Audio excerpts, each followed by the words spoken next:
बिस्मिल्लाहिर्रहमानिर्रहीम सल्लल्लाहु ताला अला मुहम्मद व अला आलिहि व सहबिहि व बारिक वसल्लम।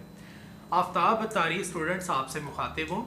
आज अकाउंटिंग के एक बहुत ही अहम टॉपिक के साथ आपसे जो है वो बात करने जा रहा हूँ और वो है हमारा rules of debit and credit. एक चीज़ जो है वो आप श्योर कर लें कि आपको rules of debit and credit समझने से पहले अकाउंटिंग के जो 5 पिलर्स हैं, जो अकाउंटिंग की बेस है, उसको जो है वो अच्छे तरीके से समझ लेना बहुत ज़्यादा ज़रूरी है।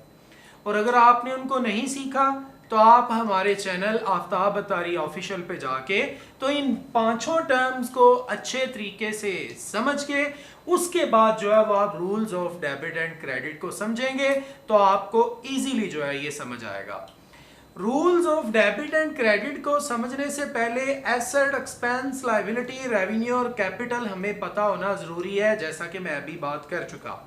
सो मैं यहाँ ये अज्यूम कर रहा हूँ कि आप ये अच्छे तरीके से समझ चुके हैं, तो अब हम फर्दर जो है वो इस पे बात करते हैं। Students, rules of debit and credit accounting का बहुत ही अहम जो है वो टॉपिक है और ये बेस है अकाउंटिंग की।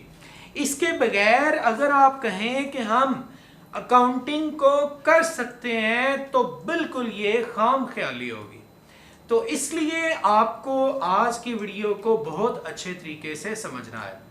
Students, rules of debit and credit जो है वो जर्नल को बनाने के लिए, जर्नल करने के लिए, उसको अच्छे तरीके से समझने के लिए ज़रूरी है। और जर्नल जो है वो फिर बेस बनता है आगे ledger, trial balance, final account, adjusting entries, वो सारी चीज़ें जो हैं वो इसकी बेस करती हैं rules of debit and credit पर। तो बात करते हैं rules of debit and credit की। स्टूडेंट्स, डेबिट और क्रेडिट ये याद रखें, इनका अपना कोई भी मतलब नहीं है। अगर आप ये समझते हैं कि डेबिट का मतलब ज्यादा है और क्रेडिट का मतलब कम है तो ये गलत है और बहुत सारे स्टूडेंट यही समझते हैं। इसलिए आपने ये जहन में रखना है कि डेबिट का अपना कोई मतलब नहीं है, क्रेडिट का अपना कोई मतलब नहीं है। तो डेबिट और क्रेडिट का मतलब फिर है क्या भाई? ये समझने से पहले हमें एक छोटी सी मिसाल समझने की जरूरत है और वो छोटी सी एग्जांपल है। फर्ज करें मैंने ये एक अल्फाबेट लिखा ए, इसका मतलब क्या है? तो आप सिंपली मुझे ये बोलेंगे सर ये एक अल्फाबेट है ए, इसके बाद बी आएगा। लेकिन अगर मैं इस ए के साथ लिख दूं टेबल, तो फिर आप क्या बोलेंगे? फिर जनाब आप कहेंगे आ टेबल एक मेज। पहले तो आप कह रहे थे कि ए का अपना कोई मतलब नहीं, लेकिन जो ही मैंने ए के साथ लिखा टेबल तो आपने बोला आ टेबल एक मेज, आपने ए का मतलब एक दिया।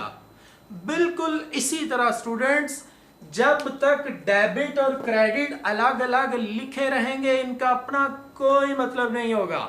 लेकिन अगर डेबिट आएगा एसेट्स और एक्सपेंसेस के साथ तो फिर डेबिट का मतलब इंक्रीज होगा।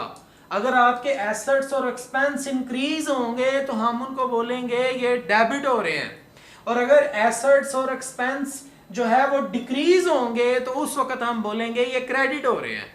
सो यू मे से कि अगर डेबिट आया एसेट और एक्सपेंस के साथ तो इसका मतलब है इंक्रीज हो रहे हैं एसेट्स भी और एक्सपेंसेस भी, और अगर क्रेडिट आया एसेट और एक्सपेंस के साथ तो इसका मतलब है डिक्रीज हो रहे हैं हमारे एसेट्स भी और एक्सपेंसेस भी।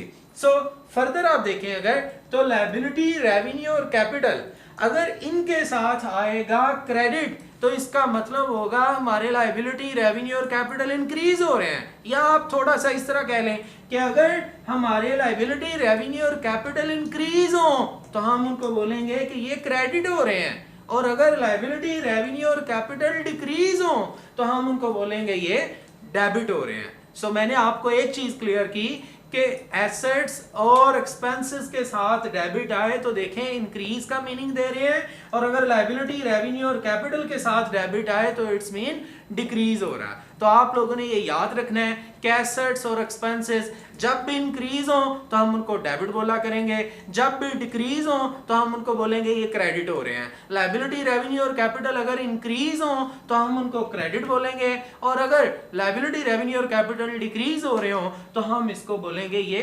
डेबिट हो रहे हैं। तो बेटा इसी तरह की टर्म्स अकाउंटिंग की आसान से तरीके में सीखने के लिए आप जो है वो आफ्ताब अत्तारी ऑफिशियल के साथ जुड़े रहें।